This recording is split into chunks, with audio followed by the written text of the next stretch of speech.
दोस्तों आज जिस यूपीएससी वॉरियर के बारे में हम बात करने वाले हैं, भगवान ना करे ऐसी कंडीशंस आपके साथ कभी जिंदगी में आए। गरीबी का आलम यह था कि जब वो चौथी क्लास में था तो उसके पिताजी ने उसकी पढ़ाई को छुड़वाकर काम धंधे पर लगाना चाहा। घर में एक दिन खाने के बाद अगले दिन का नहीं पता होता था क्या खाने को मिलेगा या नहीं मिलेगा। टीचर ने समझाया तो पढ़ाई तो बच गई, लेकिन जिंदगी आसान नहीं हुई। अपनी पढ़ाई के खर्च को उठाने के लिए एक छोटे से बच्चे को एक होटल में वेटर का काम भी करना पड़ा। पढ़ता तो वो जा रहा था, लेकिन बिना ये जाने कि उसे बनना क्या था।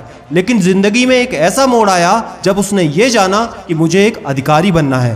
तो दोस्तों आज हम बात करेंगे महाराष्ट्र के शूरवीर यूपीएससी वॉरियर शेख अंसार अहमद यानी कि अंसार शेख के बारे में। जानेंगे उनसे जुड़े हुए वो दिलचस्प किस्से और उनकी ऐसी सटीक स्ट्रेटजी जिसने न केवल उनकी बल्कि उनके पूरे परिवार की जिंदगी को रातों रात चमका दिया और बना दिया सबसे कम उम्र का आईएएस अधिकारी। बस वीडियो को पूरा एंड तक देखना, क्योंकि इस वीडियो के बिल्कुल आखिरी में एक बहुत ही स्पेशल मैसेज है अंसार शेख का आप सबके लिए। वीडियो को शुरू करने से पहले एक स्पेशल बात, अगर आपका कोई भी सवाल हो तो इंस्टाग्राम पर आप मुझसे पूछ सकते हैं, लिंक डिस्क्रिप्शन में है। चलिए अब वीडियो को शुरू करते हैं। अंसार शेख के परिवार के बारे में बात करें तो वो बताते हैं कि मेरे परिवार में मेरे मम्मी पापा, 2 बहनें और एक छोटा भाई है। भारत में जितने भी कुप्रथा हैं, दहेज से लेकर बचपन में शादी से लेकर घर में झगड़े से लेकर ज्यादा शादी करने तक, हर तरह की कुप्रथा उन्होंने बचपन में ही देख ली थी। एक बार अंसार जी को एक कंप्यूटर कोर्स करना था जिसकी फीस लगभग 2800 रुपए थी। उस फीस को चुकाने के लिए उस 10वीं क्लास के लड़के ने एक होटल पे काम करना शुरू किया, जहां पर उसे हाथों से फर्श पर पोछा लगाना पड़ता था, कस्टमर्स को चाय सर्व करनी पड़ती थी और दूर से भारी बर्तनों में पानी भरकर लाना पड़ता था।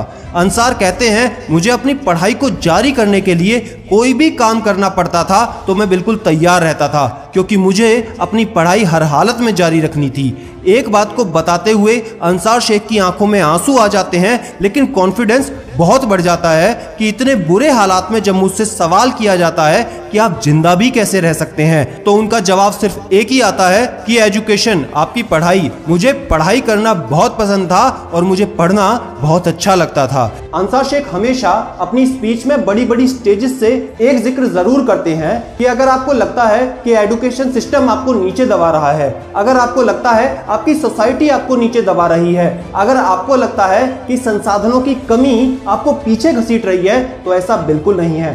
सिर्फ और सिर्फ एक ही चीज आपको पीछे घसीटती है, वो है आपका माइंडसेट। दृढ़ इच्छा शक्ति के साथ अगर आप अपने पथ पर बने रहेंगे तो आपको हेल्प भी जरूर मिलती है। जैसा कि चौथी कक्षा में अंसार शेख की पढ़ाई जब छूटने ही वाली थी तो उनके पिताजी को उनके टीचर ने बहुत अच्छे से समझाया, तभी उनकी पढ़ाई आगे जारी रह सकी। इसलिए हमेशा अपना माइंडसेट स्ट्रांग रखिए।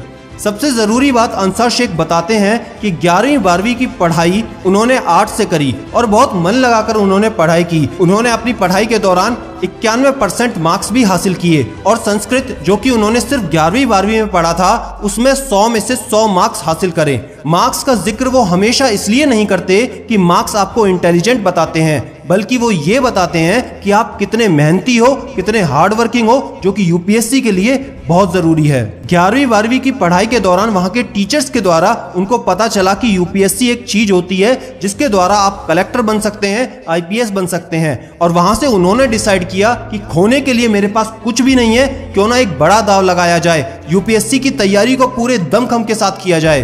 अंसार शेख जी ने अपनी तैयारी अपने बीए में एडमिशन के दौरान शुरू की थी। उन्होंने पुणे के एक कॉलेज से बीए की पढ़ाई जारी रखी और 19 साल की उम्र में उन्होंने एक कोचिंग क्लास को ज्वाइन किया। उस कोचिंग क्लास में उनके साथ में 30-30 साल के, 25-25 साल के लोग भी तैयारी करते थे और अंसार को अलग अलग तरीके से चिढ़ाते भी थे। लेकिन अंसार कहते हैं, एक चीज मैंने मन में डिसाइड की हुई थी कि पुणे आए हैं तो आईएएस ऑफिसर बनकर ही घर जाना है। अंसार साथ ही ये भी कहते हैं कि फर्क नहीं पड़ता कि कितने लाख स्टूडेंट इस टेस्ट की तैयारी करते हैं, कंपटीशन की चिंता तुम्हें बिल्कुल नहीं करनी है। आपका कंपटीशन सिर्फ एक इंसान से है, वो है आप खुद की नेगेटिविटी से आपका कंपटीशन है। भरोसा रखिए खुद पर, फोकस रखें पढ़ाई पर और आगे बढ़ते रहिए।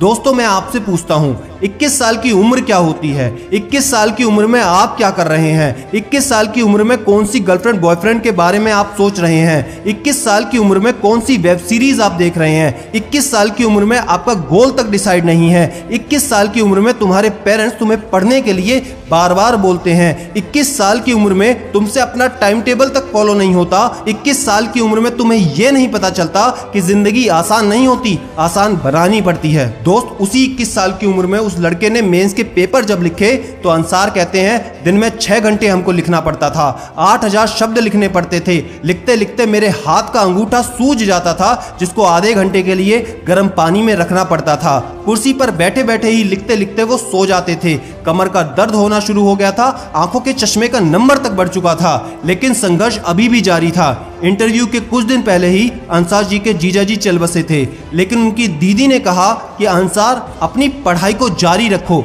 और अपनी तैयारी पर ध्यान दो। जहां घर में इतने कठिन हालात थे, 21 साल का बच्चा जो मेंटली कितना परेशान होगा, लेकिन उन हालातों में भी स्ट्रॉन्ग माइंड के साथ अपनी पढ़ाई को उसने जारी रखते हुए इंटरव्यू भी उसने क्लियर किया। दोस्त, आज जो भी आप पढ़ाई कर रहे हो, जो भी स्ट्रगल आप कर रहे हो, जिन भी हालातों में आप हो, मैं आशा करता हूं इस कहानी से आपको सीखने को बहुत कुछ मिला होगा। अगर ये वीडियो पसंद आई हो तो एक लाइक करके हर फेसबुक, व्हाट्सएप, टेलीग्राम ग्रुप में शेयर करने की जिम्मेदारी आपकी है।